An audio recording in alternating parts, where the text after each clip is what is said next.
রাজধানীর উত্তরায় বিমান বিধ্বস্তের ঘটনায় ক্ষতিগ্রস্ত মাইলস্টোন স্কুল অ্যান্ড কলেজে আগামী রবিবার থেকে সীমিত পরিসরে ক্লাস চালু হচ্ছে। এ নিয়ে আরও জানাতে রাজধানীর উত্তরা থেকে যোগ দিচ্ছেন সহকর্মী সাজ্জাদ হোসেন। সাজ্জাদ, সীমিত পরিসরে ক্লাস শুরুর উদ্যোগ নেওয়া হচ্ছে, স্কুলটিতে ক্লাস শুরুর মতো অবস্থা আসলে আছে কিনা? বান্ডেল থাকলে প্রতি সেনমানিতে টাকা বাঁচবে। বিকাশ সেনমানি বান্ডেল কিনে জিতুন প্রতি লেনদেনে। আমরা যেটা জানতে পেরেছি যে সীমিত শুরু যে ক্লাসটি শুরু হবে সেটি কিন্তু শুধুমাত্র নবম থেকে দ্বাদশ শ্রেণী পর্যন্ত। সেই যে শিক্ষা কার্যক্রম পরিচালনার জন্য যে ক্লাসরুমের পরিবেশ সেটা কিন্তু এখনো আগের মতোই আছে, কারণ আপনারা জানেন যে বিমানটি যে বিধ্বস্ত হয়েছিল সেটা কিন্তু প্রাইমারি সেকশনে হয়েছিল, যার ফলে হাই স্কুল এবং কলেজের ক্লাসরুম কিন্তু কোনোভাবে ক্ষতিগ্রস্ত হয়নি।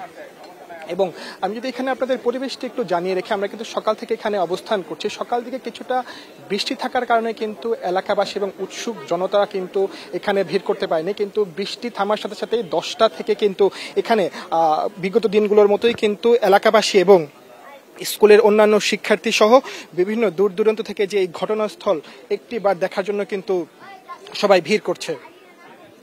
আমি যদি একটু জানিয়ে রাখি, ভিতরে কিন্তু যে 7 সদস্যের যে তদন্ত কমিটি গঠন করা হয়েছিল নিহতের সঠিক সংখ্যা, যারা নিখোঁজ আছে, এই জিনিসগুলো তদন্তের জন্য যে 7 সদস্যের কমিটি গঠন করা হয়েছিল তারা কিন্তু এখনো ভিতরে আছে।